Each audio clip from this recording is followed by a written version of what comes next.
All right, so the other movie that we chose, that I picked for this time as my movie of the year, and I will say, I think the way we talked about this was, kind of pleasurable viewing experiences. So when we decided to pick something, it was either a movie that, that was from this year that we really, really enjoyed, or something that we had just seen this year or rewatched or whatever.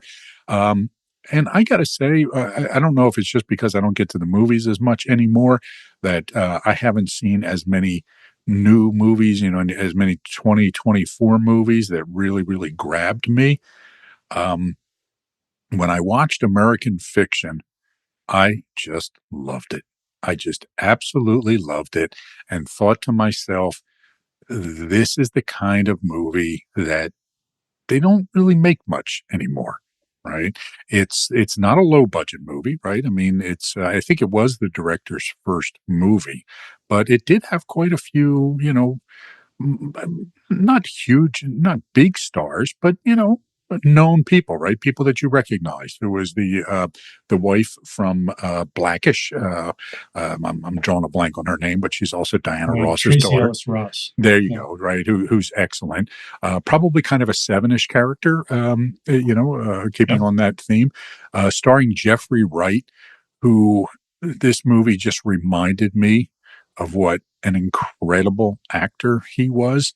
And, and I can't help but say it, but if he was white, he'd have had a huge career, right? He'd have been an Ethan Hawke, kind of character, Sam Rockwell, right? Somebody who's just incredibly talented and manages to find roles steadily and consistently, even if they're not a big star.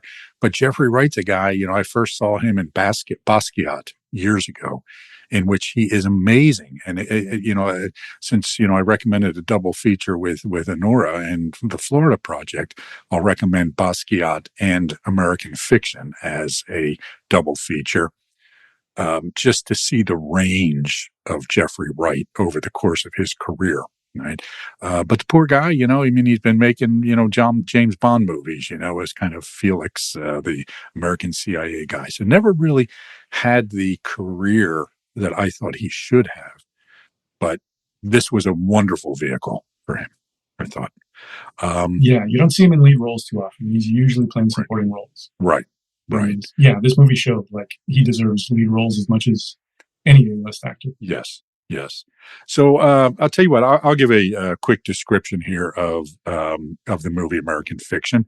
And American Fiction is a 2023 satirical comedy drama film written and directed by Cord Jefferson in his directorial debut, based on the 2001 novel Erasure by Percival Everett. I just bought Percival Everett's book James, which is a retelling of Huckleberry Finn that I really want to read. Starred Jeffrey Wright as Thelonious Monk Ellison, a frustrated novelist and professor. The story follows Monk, a serious literary author who becomes increasingly frustrated with the publishing industry's narrow expectations of Black literature. After facing multiple rejections for his own work while watching stereotypical books about Black trauma achieve commercial success, he sarcastically writes a deliberately outrageous novel under a pseudonym. The book, filled with stereotypes he despises, becomes an unexpected hit, forcing him to confront questions about authenticity, identity, and artistic integrity. The film serves as sharp commentary on the publishing industry, racial expectations in films, and commodification of Black pain in popular culture. It explores themes of authenticity, family relationships, and the complex intersection of art, race, and commerce. How did you come to write this book? What really struck me was that too few books were about my people. Where are our stories? Where's our representation? Would you give us the pleasure of reading an excerpt?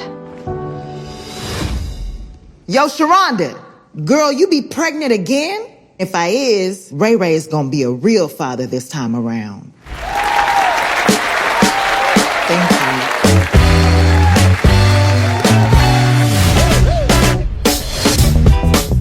Monk, your books are good, but they're not popular. Editors, they want a Black book. They have a Black book. I'm Black, and it's my book. You know what I mean. Look at what they publish. Look at what they expect us to write. I just want to rub their noses in it.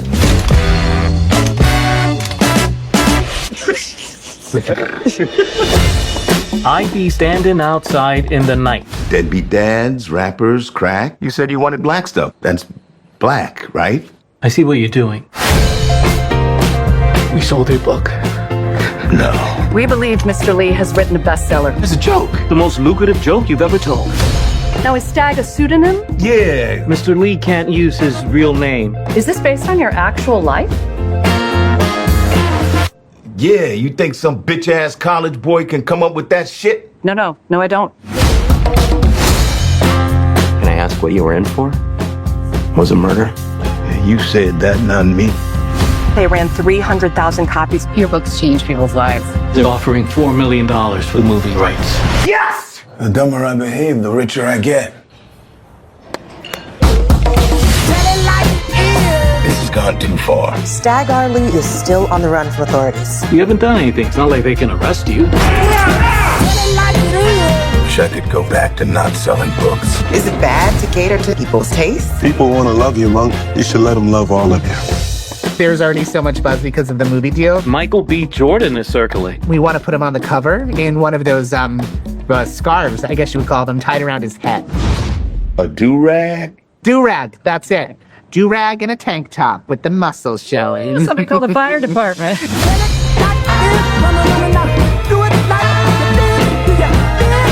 We're thinking we can get it out in Argentina. The thing I loved so much about this movie, in addition to it being funny, in addition to it being extremely well acted, in addition to it being adult, is that it did not pander to the audience in any way. It expected the audience to be intelligent, which seems so rare. And there are a couple of things that make me say that, right? Number one, they never took they never felt the need to explain why everybody calls him Monk, right? The character's name is Thelonious Ellison, okay? Now, that for me is a little too on the nose, okay, for a fictional black character, right? It's like, all right, okay, I get your point, right? But, everybody calls him Monk. And the reason they call him Monk is because a reference to the jazz musician Thelonious Monk, okay? But they never made that point. And if you didn't know who Thelonious Monk was, and a lot of people don't, then they wouldn't have got that, right? It would not have understood why they're calling him Monk. The other thing, a similar reference, is he writes under the pseudonym Stagger Lee, right? And again, if you did not know that Stagger Lee was a very, I want to say famous, but it's not really famous, right? I mean, it's a famous blues song, which means it's not very famous. Okay, It's a folk hero. He was actually a murderer, right? He was a pimp, and he was a pimp who shot another guy in a bar fight. So, a folk villain. Yeah. So, but they started. I think the first song written about him was in 1933, and it's been remade over and over again. And in fact, I have been on this quest because one of my I don't know if I'd say favorite musician, but a musician I always loved is Taj Mahal. And he's done a couple of different versions of the song Stagger Lee, but I heard him do one time in kind of a reggae version with a steel guitar that just blew me away. And I have been looking for that recording ever since and have not been able to find it. It's nowhere, right? So I don't even know if I really heard it at one point or if I just made it up in a dream or something. But anyway, they never take the moment to say, Stagger Lee is named after the song, blah, blah, blah. And nobody in the movie catches on. Oh, wait a minute. Come on. The guy calling himself Stagger Lee, So again, it expected you to be intelligent. It expected you to know things and didn't stop to explain things to you. And we just don't get movies like that enough anymore. And it also indicates to me that, the theme of this was very much, or I'll say that the character, the lead character, the Jeffrey Wright character, very much a 5. And and that is just five-ish, right? I'm going to say things that, I assume and if you don't, well, go read a freaking book, right? I'm not going to take time to explain this to you, go read a book.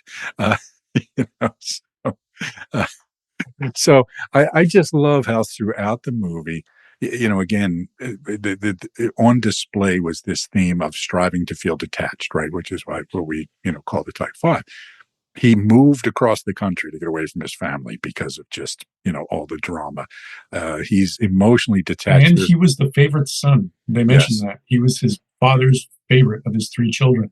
Yes. And even then, it's like, I want to get as far away from this family as I can. Yes. Family can be a really dirty word to fives because it implies emotional entanglement. Yes. None of that, please.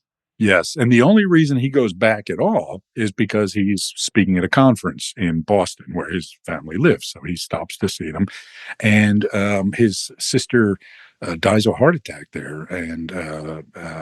And he is faced with, I got to deal with my mother, who is now dipping into dementia and Alzheimer's disease. And I don't want to deal with this. Why is this being dumped on me? How do I get out of this? Right? How can I, put this off on somebody else? So very much a five-ish sort of character throughout. Tell me about your reaction and thoughts about American Fiction. Yeah. So, well, just sticking on Monk as a five for a second. Thelonious Monk himself was one of the great fives. Like, if you ever watch the documentary about him, Straight No Chaser, it's just such a brilliant portrait of who he was, as well as if you listen to his music. Like, it's hard now to appreciate how innovative his music was. Yes. But I've read it said about him in jazz histories that, like, he would do these long cliffhanging pauses, and he would create chords that nobody had heard before that seemed to come from nowhere but his own cranium. In addition to having the name Thelonious Sphere Monk. Like, it was as if he came from another planet altogether, which is how fives can really seem. Like this weird brilliance that doesn't seem to have any antecedents. It's like they just opened a door from another dimension and came in. So that blatant reference is setting the tone for anybody who knows this, of like, we're in Five Land, folks. Right.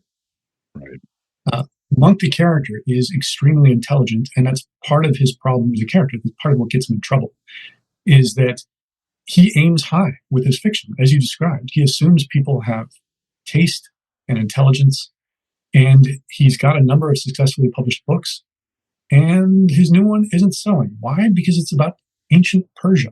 Yeah. And people don't seem to want that. They want stories about the ghetto. So, he's really, there's a scene where he's at a literary conference and he's part of a panel that's, playing to an audience of maybe 10 people.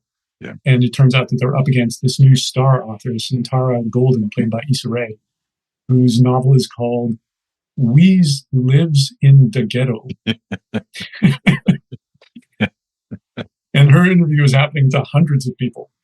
And it turns out she doesn't come from the ghetto at all. Right. She went to Oberlin, I think, right? Yeah. Yeah, and then immediately moved to New York and got a job in publishing. Yeah.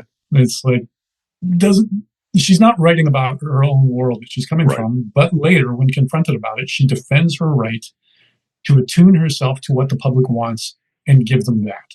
Yeah. Whereas to a five, that is utterly disgusting. Why would somebody do that? Why would it be expected that I would have to do that? Yeah.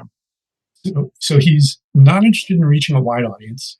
He's disdainful of what he sees as the stupidity of the masses, which is another big five thing. Just this sense of like, the world is populated almost exclusively by idiots. Yes. People who just walk around lapping up whatever's put in front of them and not noticing how bad it is. And somehow I'm expected to function in this world. He's also not interested in social niceties. So he develops a relationship with a woman who lives across the street from his family's beach house. And at one point, she reads and likes the novel that he wrote as a joke, not realizing that it was him. First of all, the secretiveness of him to not tell anyone in his life other than his agent that he wrote that is also very five. Right. Fives are pretty secretive and great at keeping secrets, particularly about themselves. But when he's so unimpressed that this woman, Coraline, I think her name is, read and liked the novel, he just goes off about what a problem is that people like you read this. Yeah. And he just kind of just lumps her into a lesser class of human beings, and in doing so, alienates her. Right. And that's the end of the relationship. So again, like, he has a lot of 5 characteristics that are exactly the thing that get him into trouble, which is a wonderful thing when you have a protagonist of a certain type, just to see how the less adaptive elements of that type propel the plot forward. Yeah, and at one point, somebody says to him, "One day you'll learn that not being able to relate to people is not a badge of honor." Right? And boy, talk about on the nose, right? And very often For a this is the 5, trap. yeah. Yeah, this is the trap that 5s fall into is, yeah, I'm not like you. A different way than the 4, right? The 4 has this, I'm not like you, but the 5 is almost like, I don't even consider you, right? It's like Right. you don't, you're not worth making the effort to connect to if it means I've got to be something that I'm not. And I have to do things and say things that I don't feel like doing or saying. Right? So it's almost like an indifference that turns into disdain. Whereas with the 4, it feels like they care, right? They're actively setting themselves against other people, right? So it's a little bit of a different tone, but that's what that's how it comes across. It's a drier and more you use the reference of being an alien, right? And it's not like it's it feels like I've just never figured out how to function here. And so I just don't care anymore. Right. Right. I can't be bothered. Which is the heartbreak, right? Because it leads to that alienation that is, the cause of suffering for 5s. And at the same time, that heartbreak is masked behind detachment and Yes. indifference. Mhm. So with 4s, it's pretty easy to sense that the alienation that 4s experience causes suffering and sadness, and it's less predicated on people's lack of intelligence. It's more people's lack of taste and lack of willingness to see what a beautiful, special orchid I am. Yeah.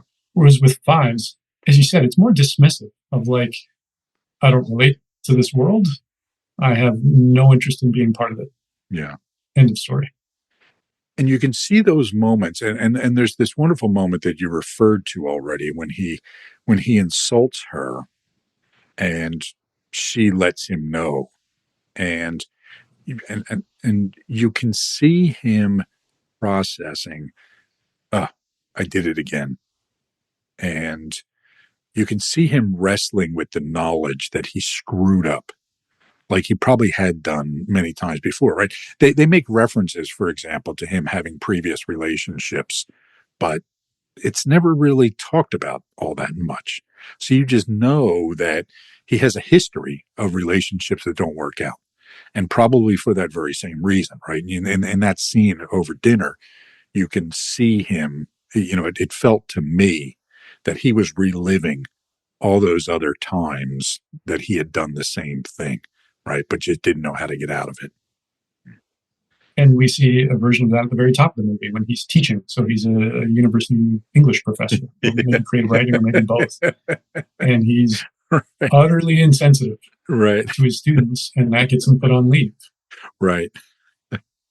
Yeah. Yeah. Go ahead. And in both cases, as you described, like his reaction to those moments, his affect is completely flat. Yes. Which is very much a 5 thing. You Yes. rarely see him change facial expression throughout the movie, Right. which doesn't mean that he gives a bad performance. You can see what's going on. You can Yes. see the wheels turning. You can see when his emotions are being impacted. Yeah. But what the world sees is this neutral mask of a face. Right. Right. Yeah, and watching him go through those moments, made me think about the 5s that I know and the 5s that, I'm close to in life, and watching them do the same thing, right? Of you can see them processing, but their face is a mask, right? And so it's really a fascinating thing because it's almost like you can just see behind the mask. You just get this glimpse of something. But I think if you didn't know them and if you weren't observing what just happened and you were just looking at their face in that moment, you wouldn't see anything. Right. Which is the brilliance of being able to see this in a movie where Yes. the camera can stay on him Yes. and close up on him and give it time as we, the audience, can see, oh, he feels something. He regrets saying that. Oh, he wishes he could get her back. He doesn't know how to do it, like that kind of thing. Yeah. As opposed to if it was in a novel where we can't see him, or in a play where we can't close up on him. Yeah. One of the other things I liked about the movie and that I thought was five-ish, and again, spoiler alert here. The movie's been out for a while. If you haven't seen it, it's not my fault. So, at the end, it's kind of one of these things where it's the intertwining of fact and fiction almost, right? So he's writing this, as he goes through all this process of writing this book and becoming famous, he gets connected to this Hollywood producer and they want to make it. And then he's having the conversation with the producer towards the end over how to end the story, right? So it's almost like they've not quite broken the fourth wall, but kind of stepped outside of the story in a way to look for a resolution of this story that has been happening. And again, that felt very five-ish to me, right? So it's like up to that point feeling like real life.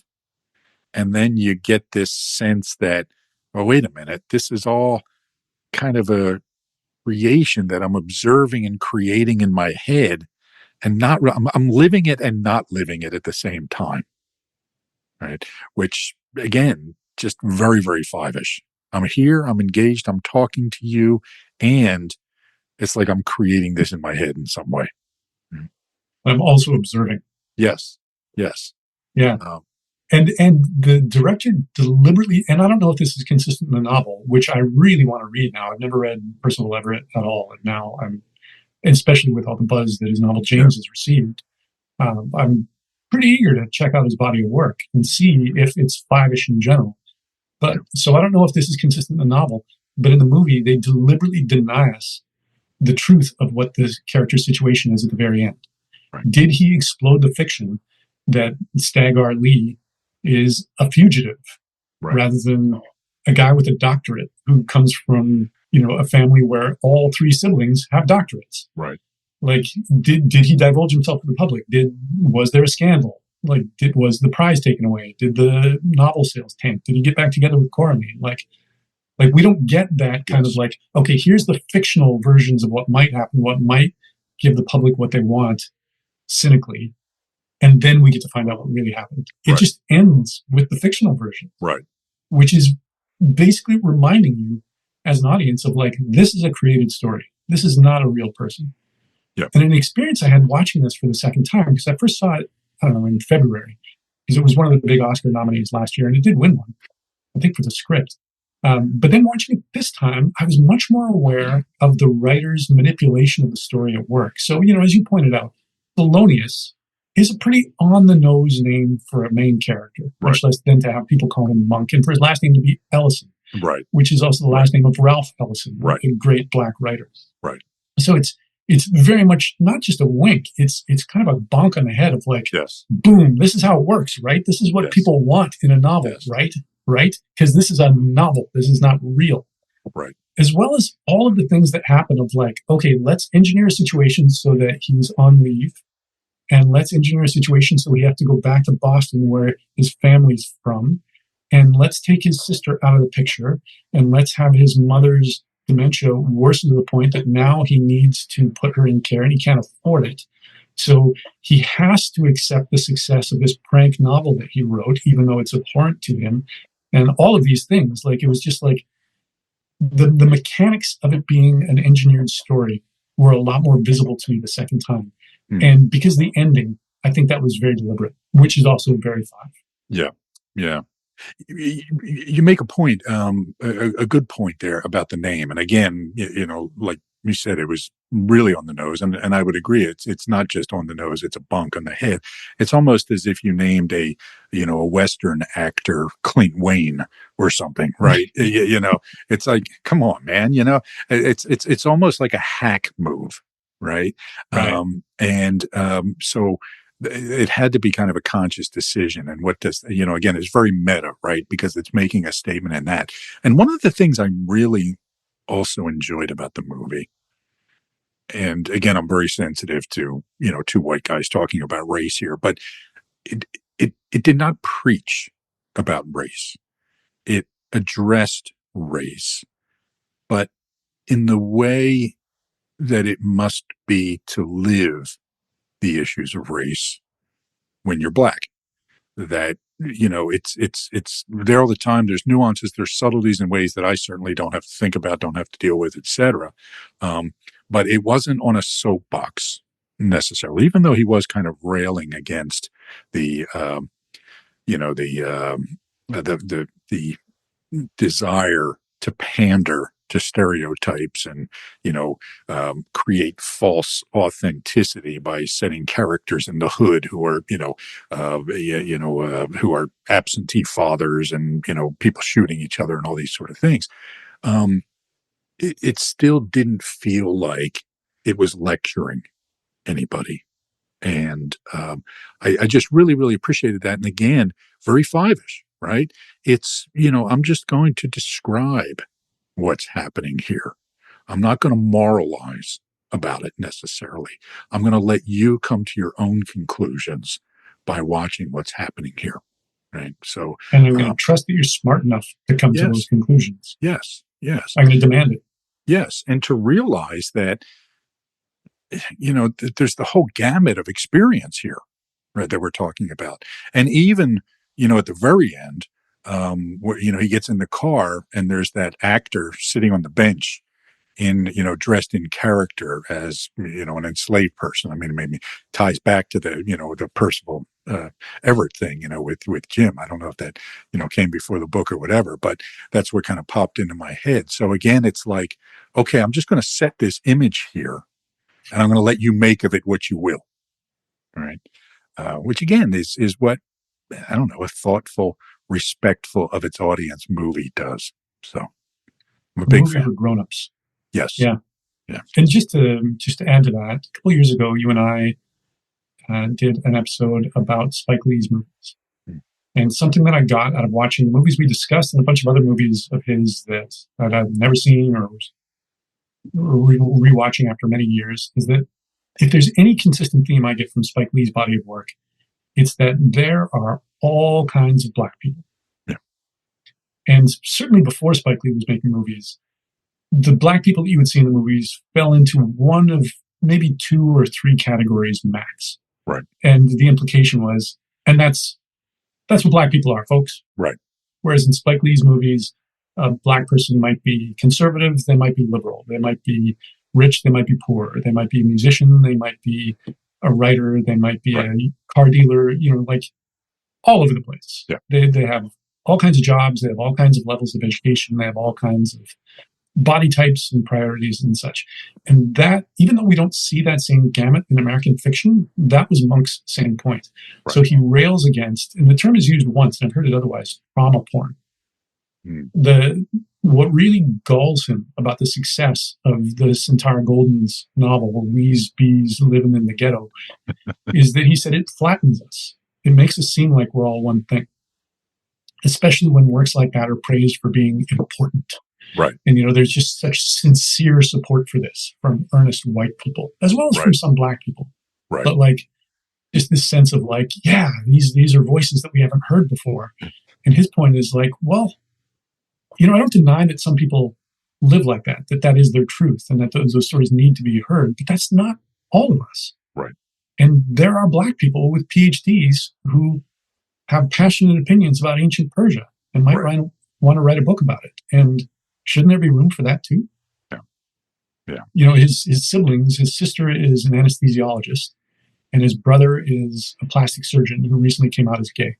So it's where do those fit in the bank of stereotypes about black people that we're generally fed by the media? Right. Nowhere. Yeah.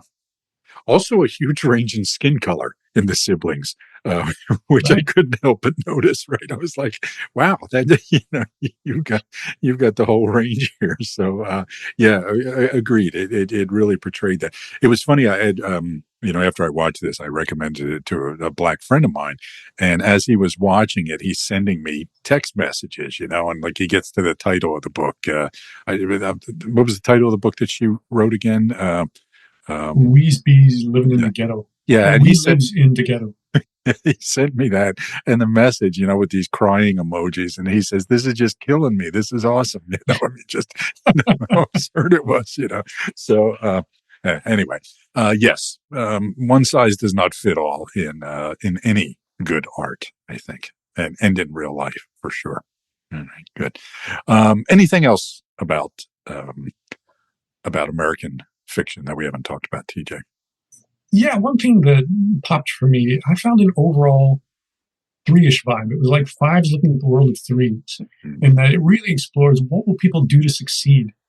What's the significance of awards and reviews and buzz, and how somebody becomes a best-selling author and a literary star? Is there fame and success based on falsity and the notion that the popular thing might very well be empty? So it seemed, like a five critically analyzing the threeness that he sees in the publishing industry and in pop culture at large. Yeah, particularly in the United States. The U.S. is a very three-ish culture, and I think you're absolutely right that is a great observation.